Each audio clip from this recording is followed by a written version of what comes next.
Hello everyone, welcome to Box Office Receipts. I'm your host Tyler Callahan, and we got a pretty standard week here, nothing too crazy. We have the latest numbers, updates on films in development, streaming updates as Warner Brothers Discovery talks more about their plans for Europe, and the latest update on the upcoming Disney proxy fight. For the domestic top 5, Kung Fu Panda 4 came in first place for the second weekend in a row with another $30 million for a total of $107.7 million. In second place again is Dune Part 2, right behind it with $29.1 million for a total of $205.3 million. In third place was Arthur the King, which debuted to $7.5 million. Fourth place was Imaginary with $5.6 million for a total of $19 million. And in fifth place was Cabrini with $2.8 million for a total now of $13 million. In China, The Pig, the Snake, and the Pigeon came in first place again with $10.9 million for a total of $72.3 million. In second place was Dune Part 2 with $9.7 million for a total of $36 million. Third place was Remember Me, which debuted to $6.6 million, and with previews is now at $7.3 million. Fourth place was Kung Fu Panda 4 with $6 million. It should be noted that this is just from preview showings, as the film's full release does not happen until next week. And in fifth place was I Miss You with $4.7 million for a total of $23.5 million. Curious, with this much earned already in previews, how big will Kung Fu Panda 4's opening weekend actually be in China? Now, taking a look at the international numbers, Kung Fu Panda 4 made another $39.6 million for a worldwide total now of $176.5 million, and Dune Part 2 earned another $51.2 million for a worldwide total of $494.7 million.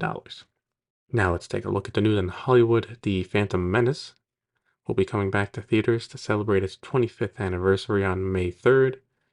The showings will also include a sneak peek at the new Star Wars show, The Acolyte. For an update on the future of Paramount, the Wall Street Journal reports that Apollo Global have offered $11 billion to buy the film and TV studio, with the board currently reviewing the offer. However, Sherry Redstone, as of now, is reported to be against the deal, as it would result in breaking up the company, and prefers to work towards a deal with Skydance. According to Bloomberg, OpenAI is headed to Hollywood. They're reporting that they will be having meetings to show off Sora, their text-to-video generator that is in development. Disney CEO Bob Iger has gotten some reinforcements in the upcoming proxy battle against Nelson Peltz, with both former Disney CEO Michael Eisner and George Lucas coming out in support of him. This was Lucas's statement on the matter. Quote, "Creating the magic is not for amateurs. When I sold Lucasfilm just over a decade ago, I was delighted to become a Disney shareholder because of my long-time admiration for its iconic brand and Bob Iger's leadership. When Bob recently returned to the company during a difficult time, I was relieved. No one knows Disney better. I remain a significant shareholder because I have full faith and confidence in the power of Disney and Bob's track record of driving long-term value. I have voted all of my shares for Disney's 12 directors and urge other shareholders to do the same." End quote. Well, right now it seems like Iger and Disney will win in the shareholder vote, at least it looks like right now. It doesn't hurt to get endorsements from some big names. Neon has made a deal with Waypoint Entertainment to work together on producing mid-budget movies. Specifically, they consider these as movies in the 10 million plus range that are, not blockbuster films. They also consider these films that studios and streaming services ignore. Variety reports that the details on the slate of films will be announced in the future. For Neon, this makes sense, as they have had a lot of success with smaller budget films and buying others that have gotten them a lot of award success. Really, to grow from that at this point, the films need to have bigger budgets, and with this deal, they can start to do so. As for new movies in development, it looks like we will get one more Downton Abbey sequel. This comes according to Imelda Staunton from an interview with BBC Radio 2. According to actor Christopher McDonald, a sequel to Happy Gilmore is in development, with a first draft of the script already done. While it's not confirmed yet, Deadline reports that if it does move forward, it will likely head to Netflix. I loved the original growing up, so I'd be interested in watching a sequel. The next few stories are all exclusive from Deadline. David Ayer has found his next film, as he is set to direct Heart of the Beast over at Paramount. Cameron Alexander wrote the script, and it will be produced by Damien Chazelle and Olivia Hamilton. Thunder Road and Dragonfly Films will be teaming up to make a new The Boondock Saints film. Both Norman Reedus and Sean Patrick Flannery will come back to reprise their roles, and the production companies are currently looking for a director. The original came out back in 1999, with a sequel that came out in 2009. At New Line Cinema, David Chase is set to direct a new horror movie. Chase, along with Terrence Winter, will produce and write the screenplay. Deadline also broke the news that Universal is working on making a new musical. Not much is known right now, except it'll be led by Calvin Harrison Jr. and directed by Michael Gondry. Divine Joy Randolph is also in talks to join as well. The In Snyder broke the news on a new video game adaptation, which is The Sims. The adaptation will be directed by Kate Herron and will be produced by Lucky Chap, which is Margot Robbie's production company. As for a video game adaptation, it's not one that comes to the top of the list, but I think after how Barbie went, I think it's possible. And look, Kate Herron did great work on Loki, so great pick for a director. Warner Brothers has set a release date for the untitled movie from Ryan Coogler and starring Michael B. Jordan, with it set to come out March 7th, 2025. Production is set to begin in April. That is sooner than expected, but it seems like from the start, Coogler and Jordan have already planned everything out. They were just looking for a buyer. So now that they have one in Warner Brothers, they can just move forward as quick as possible. As for their upcoming animated adaptation of The Cat in the Hat, that is now set to come out on March 6th, 2026. The cast includes Bill Hader, Quinta Brunson, Xochitl Gomez, Bowen Yang, and Matt Berry. Sony Pictures Classics announced that Daddy-O is set to come out on June 28th. The drama stars Dakota Johnson, Sean Penn, and is the directorial debut of Christy Hall. For casting updates, Jeffrey Wright is set to join High and Low, being produced by Apple Original Films and A24. The film will be directed by Spike Lee and star Denzel Washington. Naomi Harris is joining Black Bag over at Focus Features. We've talked about the spy thriller before on the podcast, with it being directed by Steven Soderbergh and star Michael Fassbender and Kate Blanchett. And a first, NBC and IMAX are teaming up to show the opening ceremony of the upcoming Summer Olympics. So instead of watching it at home, you will have the option to go see it in IMAX on July 26th, with it being shown in 150 theaters across the United States. Not sure how much of an audience this is going to get, but hey, something different. Sadly, there were a few deaths this week. Cass Warner died at the age of 76. She was the granddaughter to Harry Warner, one of the co-founders of Warner Brothers. She also directed the Brothers Warner and Hopper in his own words. Emmett Walsh has died at the age of 88 due to cardiac arrest. He appeared in numerous films and TV shows over the years, including Blade Runner, Knives Out, and Slapshot, to name a few. Diane Crittenden has died at the age of 82. She was a casting director in Hollywood and worked on films including Spider-Man 2, Star Wars A New Hope, and Pretty Woman. Paula Weinstein died at the age of 78. She was a producer of films including Blood Diamond and Perfect Storm. And Beth Peters died at the age of 92 after a short illness. She was an actor and singer and had a recurring role in the ABC soap opera General Hospital. Thoughts and prayers go out to their family during this time. May they rest in peace. We got a few trailers this week, and I personally think the big one being the first trailer for the upcoming Alien film, Alien Romulus. It's still early, but the first look at the film looks pretty good. Directed by Fede Alvarez, it is set to come out August 16th. For Warner Brothers, we got two trailers. The first being a new one for Furiosa, a Mad Max saga. Still looks good, and it comes out May 24th. The film will also premiere ahead of time on May 15th at the Cannes Film Festival.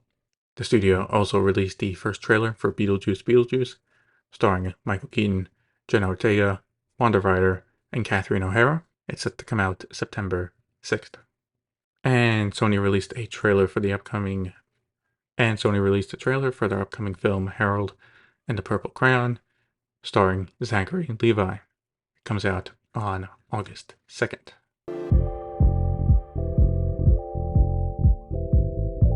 Let's start out VOD Premium with Paramount Plus, where we got more details on the international rollout of, Paramount Plus.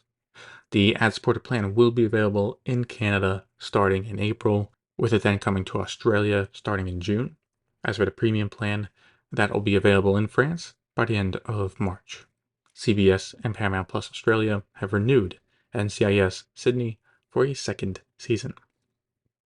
And in a surprise drop, Paramount Plus released the first 6 episodes of its animated series based on the video game Ark Survival Evolved. Not sure why the surprise drop. Maybe Paramount can't afford to put too much into marketing it right now.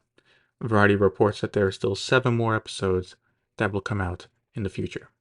In an update on Canal Plus Group's ongoing spending spree, they have bought a stake in Marodi TV. This is a Senegalese production company with a focus on producing TV shows in Africa. This doesn't come out of nowhere, as the two companies already have a partnership where Marodi TV has broadcasted its content as part of the Canal Plus Group channel lineup. Over at Disney Plus, we got a casting update on the second season of Goosebumps with David Schwimmer set to star in it.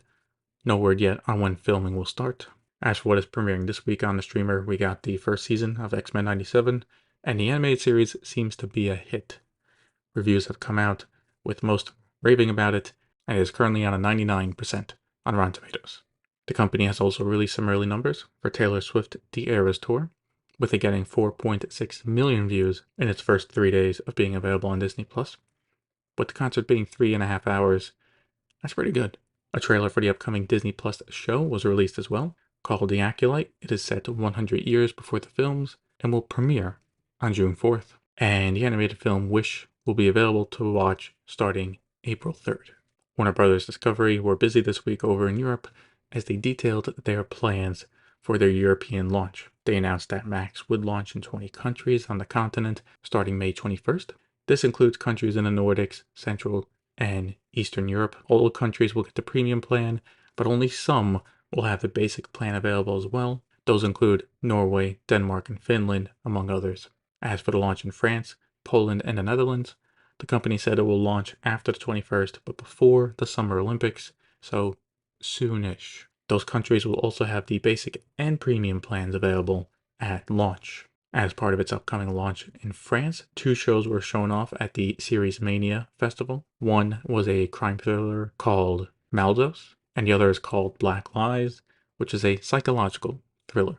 HBO released 2 trailers this week for the upcoming second season of House of the Dragon, with each one focused on different sides of the Targaryens ahead of the upcoming Civil War. The season premieres on June 16th. Max also released a trailer for The Penguin, the Batman spin-off starring Colin Farrell. Will have 8 episodes and will premiere sometime in the fall. Over at Netflix, we got some new films coming. The surprise hit over the holidays, Anyone But You, will be available to watch starting April 23rd. The streamer has gotten the streaming rights to The Boy and the Heron in most territories and will soon announce a release date.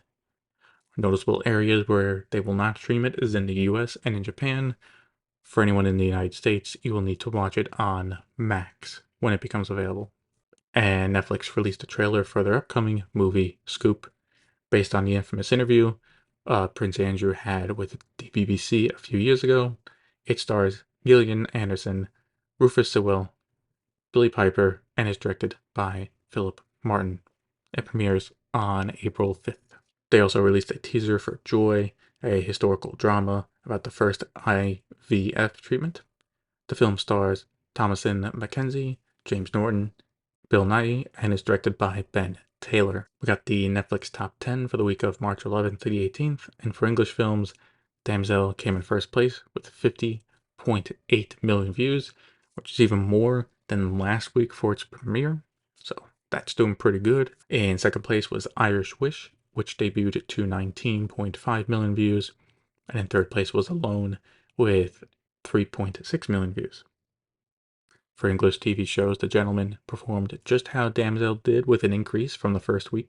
The show stayed in first place with 20.2 12.1 million views, which is up from the 12.2 million from last week. Second place was Avatar: The Last Airbender with 9.1 million views. And in third place was the program Cons, Cults, and Kidnapping with 7.1 million views. And we finish up with the Nielsen Top 10 for the week of February 19th to the 25th. On the overall chart, Avatar: The Last Airbender came in first place with 2.5 billion minutes watched. Second place was Love is Blind with 2.4 billion minutes. And Bluey came in third with 1 billion minutes watched. Something worth mentioning is now that Warrior has been added to Netflix, it did show up on the chart, coming in fourth place with 948 million minutes watched. This was the show Max recently canceled and licensed to Netflix. For the streaming originals top 10 chart, noticeable shows include Halo, coming in at fifth place with 338 million minutes, thanks to the show now airing its second season. And Mr. and Miss Smith is showing some staying power, coming in at seventh place with 310 million minutes watched. And that's it for this episode of Box Office Receipts. If you want to follow me on Threads or X, links to those are in the show notes. Thank you for listening, and see you next time.